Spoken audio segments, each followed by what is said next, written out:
Welcome to this week's Toyota Tailgate Talk on supercrossonline.com. I'm here at with the Dirt Wurx own, the man responsible for building a lot of these supercross tracks, Norm Bickley. Did I get that right, Norm? Yes, that's correct. I got to ask you, we're behind the scenes now, and we go behind, and I want to bring the viewers to listen to, what it takes to build some of these tracks, the man hours, and how many yards of dirt and tons of dirt do you bring in? There's a lot of man hours, of course, but in different stadiums we go about 6,000, 6,500 yards of dirt. And we also travel with about 7 semi-truckloads of all the pageantry that you see, the banners and the towers and the blocks and all that stuff. So there's a lot of truckloads of everything going into this every week. Something else I've noticed that on certain races you got to cover the track with plastic. I mean, that's got to be a job in itself. Yeah, it is a job. It takes a pretty good crew, about a crew of 20 guys, an hour, hour and a half. If we see rain in the forecast, we'll run plastic over the whole entire racetrack and then wait till it's done raining and drag it all back off.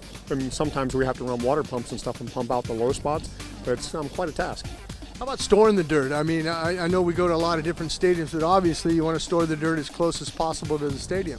Yeah, some places it's stored on site, and we can use things they call off-road trucks. The Caterpillar off-road trucks are good because we can drive them ourselves. We don't have to hire truck drivers, but some of the places it's off-site, and we just try to keep it as close. It's hard in the cities because real estate's so expensive. So the trucking can be a big factor of how much it costs to put a track in. Now I know your boss, Rich Winkler. Who is designing these tracks? Rich and the whole crew get together and say, we'd like to do this, and when do you put the over and under bridge in and all that? How does that all play into? Well, the OverUnder Bridge is, it's no special treat. We put it in here and there just to make that stadium look different that week. It might not have been in that stadium for 8 years. So now we put it back in there so the track has a totally different look for the fans who's been going there for 8 years. And Rich designs about 90% of the tracks. And we have another guy on our crew, Bob Childers. He's been doing a few, and he actually designed this track. But he's been doing a real good job with that also. A lot of the riders on the track walk, they seem to like this track. Yeah, it's actually the first one back in football configuration. They've been racing, all these West Coast ones has been in baseball stadiums.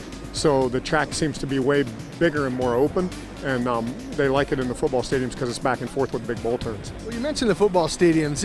Is it easier to build a track? You got more room on a football field versus a baseball field? No, you have about 30% less room because a football stadium or a football field is only 230 feet wide by 300 foot long. A baseball stadium is considerably larger. Like, for instance, a Phoenix has 110,000 square foot of floor, and an Indianapolis has 68,000 square foot. So it's tremendously smaller. Something else some of the riders talk about is the road base. You put road base down, but over the years, you're picking up the dirt and everything like that. It kind of gets mixed into the soil, and it kind of gets a little rocky. Sometimes you guys bring in new soil.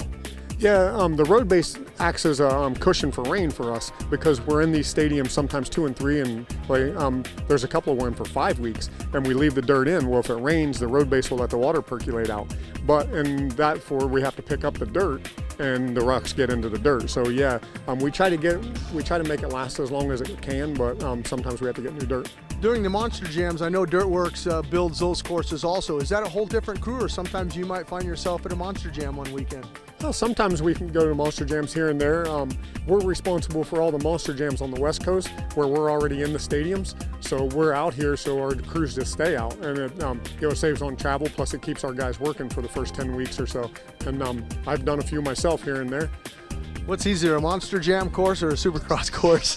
The Monster Jam course is a little easier because it only has, it has a lot less dirt, plus it only has a few obstacles, maybe 10 or 15 obstacles. But I was thinking maybe it's a little harder because when Gravedigger goes out there and smashes all those cars, you got to pick all that debris up. Yeah, we just hire a labor crew to pick up all the debris, and we do the dirt stuff. You heard it from Norm, the man from Dirt Wurx. That's it for this week's Toyota Tailgate Talk. Make sure you check us out on Wednesday nights on supercrossonline.com, 5 p.m. on that East Coast.